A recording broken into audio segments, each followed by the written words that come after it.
When we think about international crises, our minds immediately jump to things like missiles, borders, treaties, the hard stuff. But what if the most dangerous variable isn't something you can see on a map? What if it's actually inside the human mind? Today, we are diving deep into the hidden psychological forces that can push nations right to the edge of war. So, let me start with a question for you, a real puzzle. Picture a tense but, relatively stable global situation. Then, pretty much overnight, the risk of a massive war more than doubles. And here's the catch. Not a single new weapon has been built or moved. How on earth is that even possible? Okay, to figure this out, we need some players on the board. We're going to use a conceptual model that features 5 key actors in a hypothetical, but let's be real, very relevant, global standoff. The United States, Iran, Israel, Russia, and China.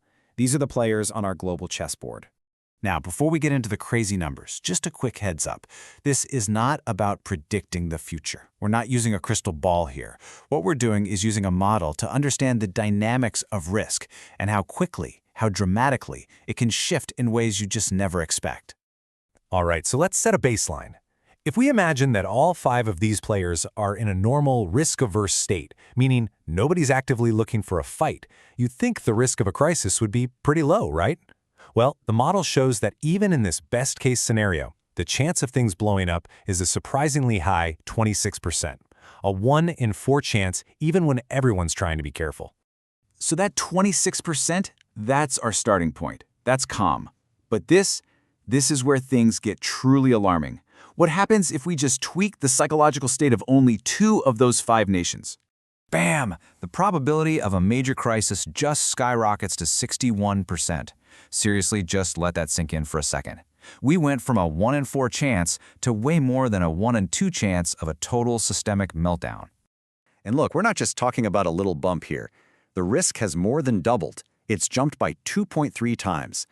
This is what you call a non-linear effect. It's not a slow climb. It's a giant leap straight into the danger zone. So, here's the million-dollar question. What caused this massive leap? Remember, it wasn't a new aircraft carrier or a new missile system. It was purely a change in perception, a fundamental shift in the minds of the leaders involved. And that is the real mystery we need to solve right now. To understand this insane jump in risk, we actually have to step away from military strategy for a minute and turn to behavioral economics. The key isn't buried in some classified government document.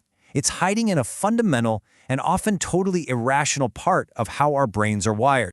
It's a concept called prospect theory. And in simple terms, what it says is that we don't make decisions based on the absolute best outcome. Instead, we make choices based on our perception of potential gains and losses, all measured from wherever we're standing right now, our reference point. And at the very heart of this theory is one incredibly powerful idea. The psychological pain of losing something is a way stronger motivator than the pleasure you get from gaining the exact same thing. So this all breaks down into 3 core ideas. First, reference dependence. Everything is judged from where you start.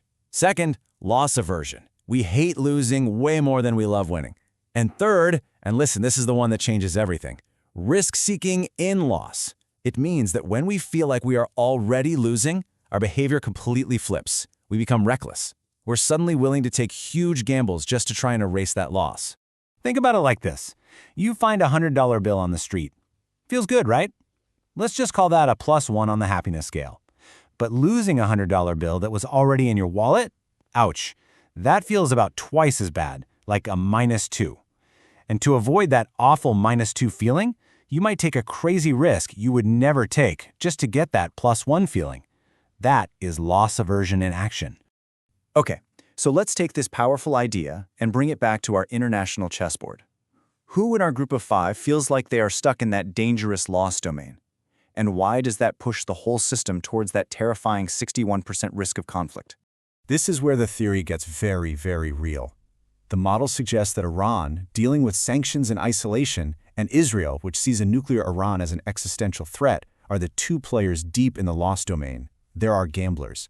Meanwhile, you've got the US on the edge, worried about losing credibility, while Russia and China kind of prefer the status quo, which puts them in the more cautious gain domain. So you've got two highly motivated, risk-seeking players at a table with three cautious ones. And this right here is the critical danger. When two major players in a system feel like their backs are against the wall, that they're already losing big, they stop playing it safe. They become willing to roll the dice on incredibly high-stakes actions, because from where they're sitting, doing nothing means just accepting a devastating loss. So, if the problem pushing us all towards a cliff is a perception of loss, then it kind of stands to reason that the solution has to be psychological too.